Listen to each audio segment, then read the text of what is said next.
Okay, so have you ever done a background check on yourself just to verify who you are and what you're connected to? So, most recently, I completed a background check on the white pages. I would pull it up, but this is my first tutorial and God knows how long, so I'm not going to do it right now. Today, I did a background check on myself pertaining to since probably maybe during the pandemic, just to verify, what information was out there. So while I was in my 2 year progress at college, I did a whole synopsis on myself pertaining to any liens, going through my credit, verifying what I had on. So during that time, I lived in court the courts. That was only because I was cleaning up and vacating anything that was over 7 years. I was cleaning anything up that wasn't related to my social security or my current address. I also had some issues pertaining to items that my health coverage was supposed to cover during that time. However, it didn't. So most recently, I had a situation at Mount Sinai Hospital where before I was like in between jobs and I was on Medicaid. So during this time that I was on Medicaid, I went to the emergency room. But at that time, like I said, my Medicaid covered whatever preliminaries that was needed. So I'm assuming that the person who was the medical assistant used the wrong card. So the card was supposed to be I guess she used maybe the work card versus on one of my previous work cards instead of my Medicaid card. Either or, I took a day off within this year and went to the medical records department to clarify the circumstances. So I specified to the medical clerk that the Medicaid was on file and that I previously, actually within this year, received, and that in the year before, received verification that my Medicaid was still active. Now I'm receiving a charge saying that they've tried to contact me more than once and it's been referred to somewhere else. So I'm like, is this another thing just to hold up my credit? Then I had another situation with the prior landlord that I worked that I lived out in Coney Island. They stated that I didn't return the key. So I did everything that I was supposed to. I cleaned everything up. The super came up. I asked him, I said, sir, do I need to clean anything else up because my movers have already left? He was like, no, anything, I'll finish the rest. The key was there. They tried to charge me $30,000 because they claimed that a key wasn't returned. $30,000 for a key that costs probably now no less than $5 to recreate. $30,000 for a return key. And I specifically went over with the super anything. He said, no, you're good. And I told him anything that was left, which was probably like a plant. Had a lot of plants at that time. And so I left the planters, like it was like a ceramic planter's vase. So little items like that was left. I was like, oh, well, you can keep them in. I left I think a handful of seasonings, but I was going to take the seasonings and throw them all the way. He was like, no, leave it. How do you charge someone $30,000? So today, after receiving a letter in the mail pertaining to the medical charge that I did follow up with the hospital with, I said, let me spend $20 just to verify what's on my related to my name and my address and so forth. So I went on White Pages and I generated information pertaining to my name. So I had four uh four convictions pertaining to driving out in Virginia. Now the name is under William M. Pope. My name is Willie M. Pope, but it's still somehow classified with my name. So the website does stipulate that um, just because it generates doesn't necessarily mean that the information is correct. And again, it does say William, but that does not no more make me feel any comfortable. So I put them to the side and I'm going to follow up furthermore. This is in VA. I also saw most recently that I'm currently supposed to be living in Virginia, Chesapeake Bay, actually. And that I'm currently supposed to be living in New Jersey, New York. Now, I've never lived in Chesapeake and I've never lived in New Jersey. So I looked up the information pertaining to the owner related to the house. I do have family and friends who do live out there. So I kind of just like sent an email. I paid an extra $9 to contact the owner of the property. And I sent emails out and took pictures because for the ones who don't live out there, I'm like, well, do you live here? Because why is my name attached out of nowhere to this address? So I'm following up with that. So due to the government shutdown, I'm also going to make a report of identity theft because what was there in 2025 wasn't there in 2024, and it damn sure wasn't there in 2023 or before. So I'm like, where is this address coming from? I also have some PO boxes. There's one that I do resonate with, but there's another PO box in Chesapeake Bay that I do not resonate with. Now, my grandmother has the same name as I. However, the website does indicate the age description. Therefore, she's like now 100 and something years old. God rest the dead. But she wouldn't be affiliated with my age. So I'm sitting back like, okay, so why is that showing? So then I go in a little further and I search and I see that I have some judgments against me.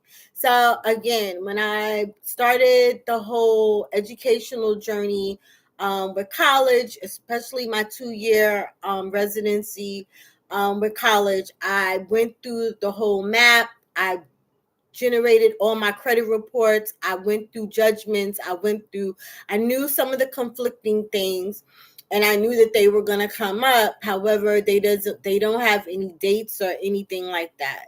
So I've been coming across, so I'm going to give another one. So there's a judgment for me in the Bronx stating that I was,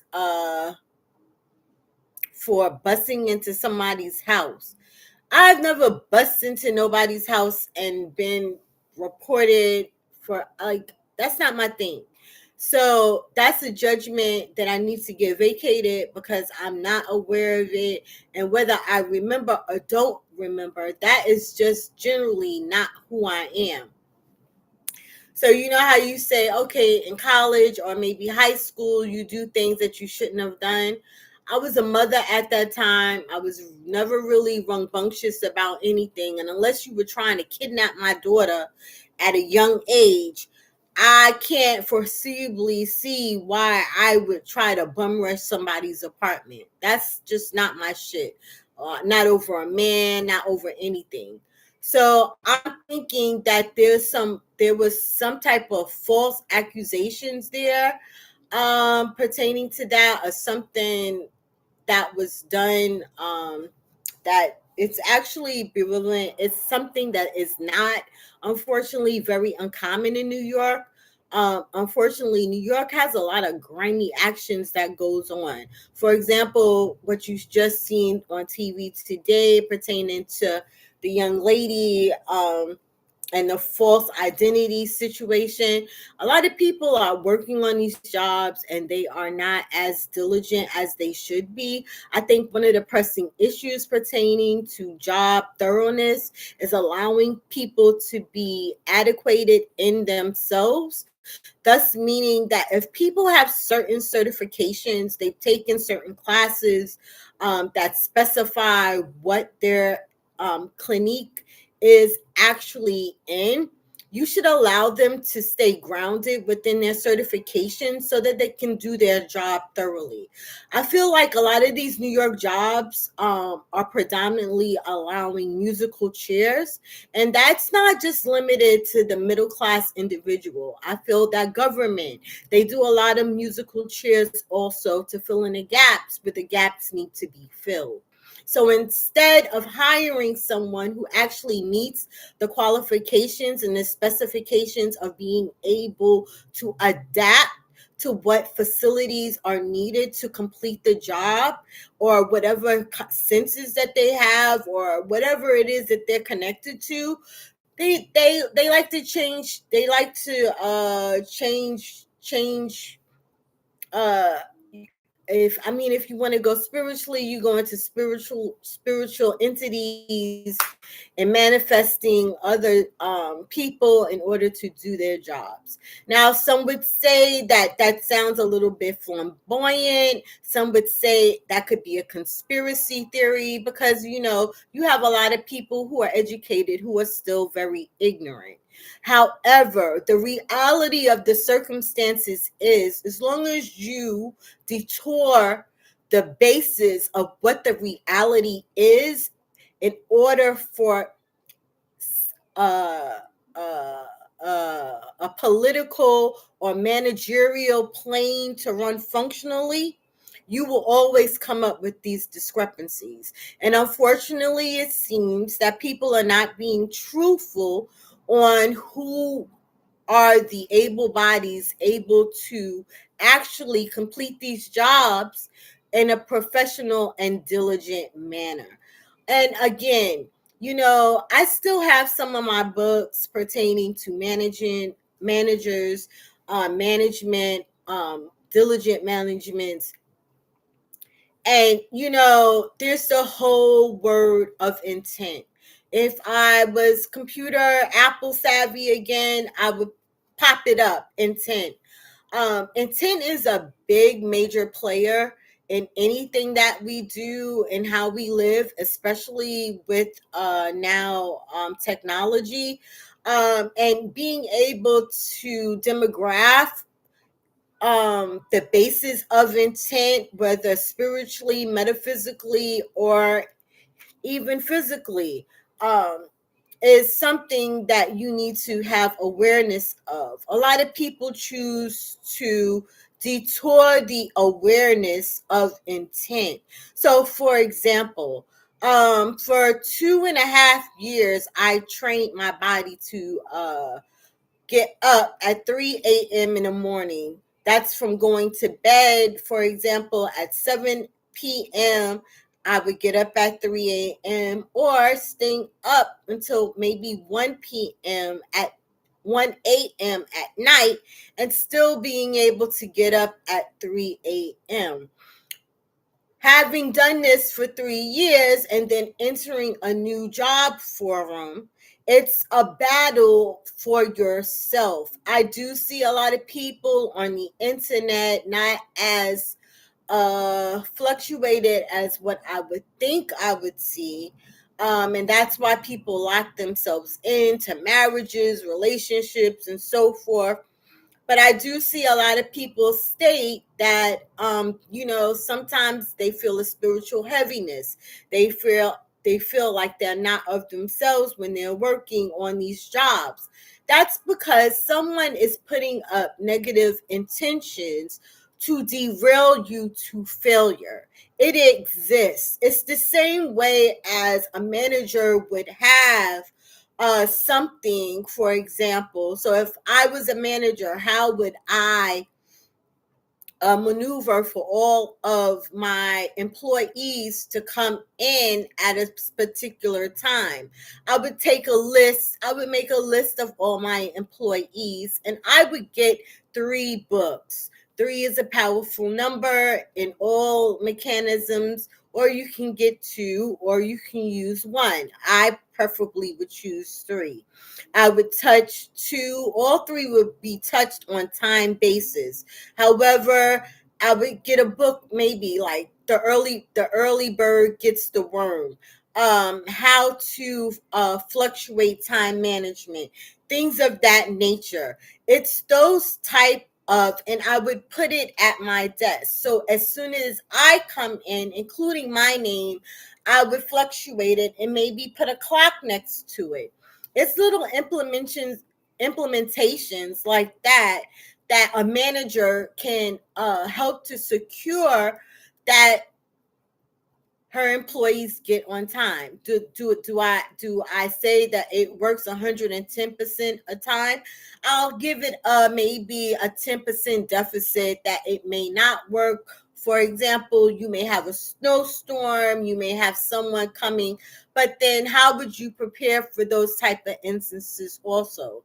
So it's about the manager's way of thinking. If you have nothing up and you're only worried about yourself, then what type of manager are you? If the corporation within itself, again, does this musical chairs or flight by whatever they want to call it, you're going to have people coming in as other people, and the person who actually has trained themselves will never get to work on time because they are not grounded within to their own person. And so that's one of the reasons why I feel that a lot of these systems are structured for failure. Brief description. I've really been feeling like I've been fighting to secure not only my financial, but my person within myself, um, for the last maybe 10 years, more or less. Less probably during the pandemic, only because everybody then had to be themselves. But now, since the pandemic's over, it's back to the old tricks. Um, it's really sad that this is the way that people are chosen, instead of choosing people on equal, and making sure that people are able to give the best of themselves in order to do their jobs, no matter how big or how little. I just wanted to get a quick synopsis. And yeah, you caught me off guard. Today's Sunday. Today's my cleaning day. All over the place. However, I needed to grasp it for myself. And my gold tooth is not in. Namaste.